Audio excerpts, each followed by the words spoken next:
What's up, everybody? It's Elias for Snake Cinema Reviews, and I am going to be talking about Doctor Sleep. Now I'm gonna be quite honest, real, raw with you guys. The original Shining was very underwhelming for me. In fact, when I was a kid and I watched it for the first time, the only part of that movie that creeped me out was the little girls in the hallway talking to Danny before they showed the image of them being chopped up. And that was the only thing that creeped me out. Other than that, I fell asleep on that damn movie. Then I tried to watch it again as an adult. Dozed off on that one too. Again too. So all in all, I feel like The Shining, out of all the Stephen King's adaptations, The Shining is kind of boring. Like, I don't understand. I've been in film school, and our professor even referenced The Shining when it came to, like, what good acting is and stuff like that. And I understand, and I feel like everything, especially horror, is subjective. But to me, The Shining is so overrated and underwhelming and straight up boring.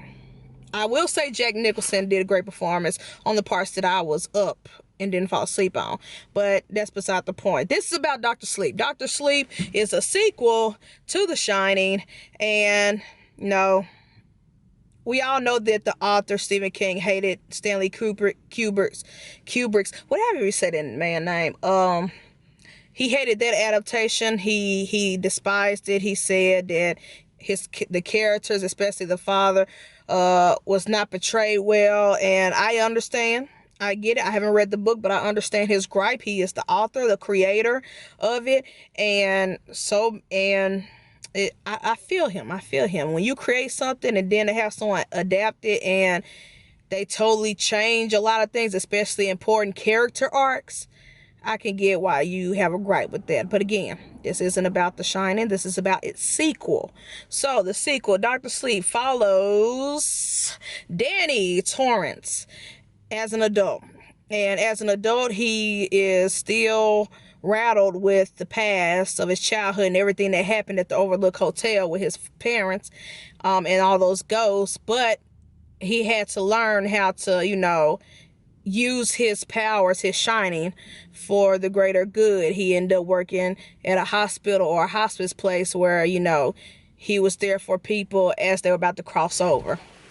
And he was able to use his shining for that.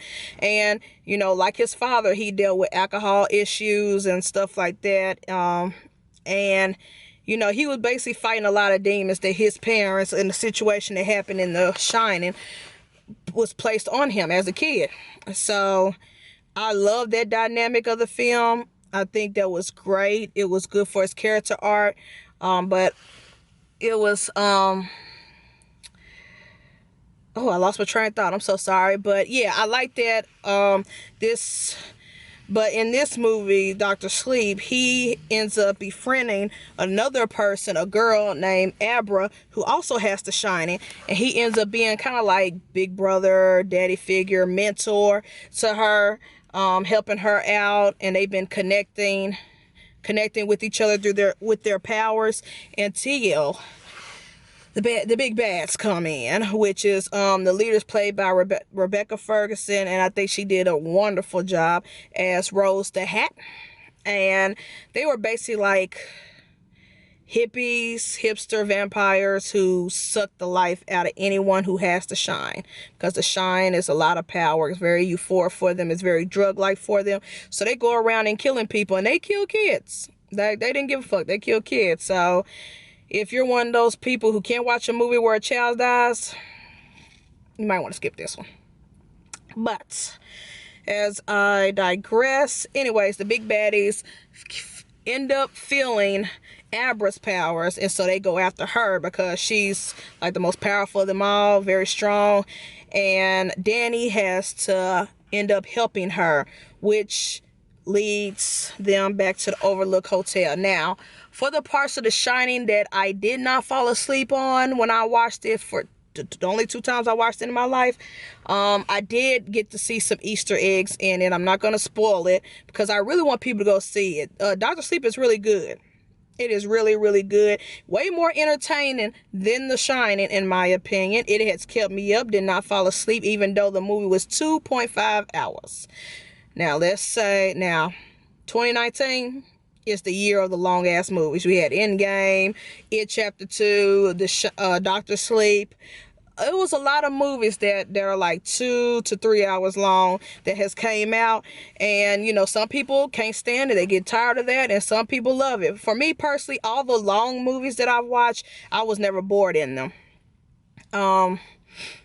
Even when my body felt it, like I can't sit still too long, I was still engaged in all the films that have came out in 2019 that were hella long. And Dr. Sleep is one of them. It's hella long. My body felt it, felt the time, but mentally, and I didn't feel the time. I was very entertained. I liked it.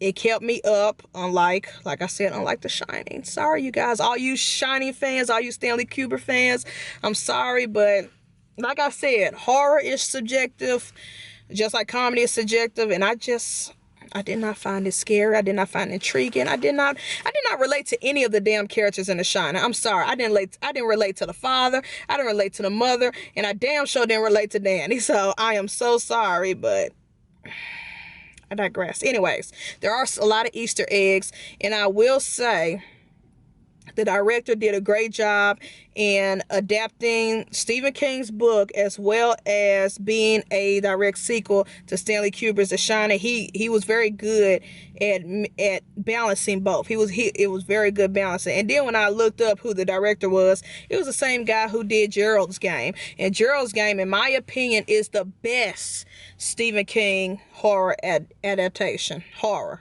not drama, but horror. Gerald's Game, I love it better than It. I love it better than Carrie, and I love both of those. And so the original Carrie, not the remake. The remake's alright, but the original Carrie is classic. I feel like that movie was amazing. Gerald's Game, and I really trust this director. When I looked up his IMDb and everything he's done, most of his stuff, like Haunting of Hill House on Netflix and stuff, he has done a pretty good damn job. His track record is good. Anytime I see his name, I'm gonna watch his movies. I really like him. Some people, he's hit or miss. It all depends on your taste, your preference. So like I said, I would recommend Dr. Sleep, but make sure you're well rested before going to see it, because if you're one of those people who got short attention span and cannot watch a long movie, you might doze off on certain parts. But for me, I was on the edge of my seat the whole time. I was entertained and enjoying it the whole time. I recommend it. I like it. Y'all should go see it. And that's that on that. I'll check y'all out at the next review.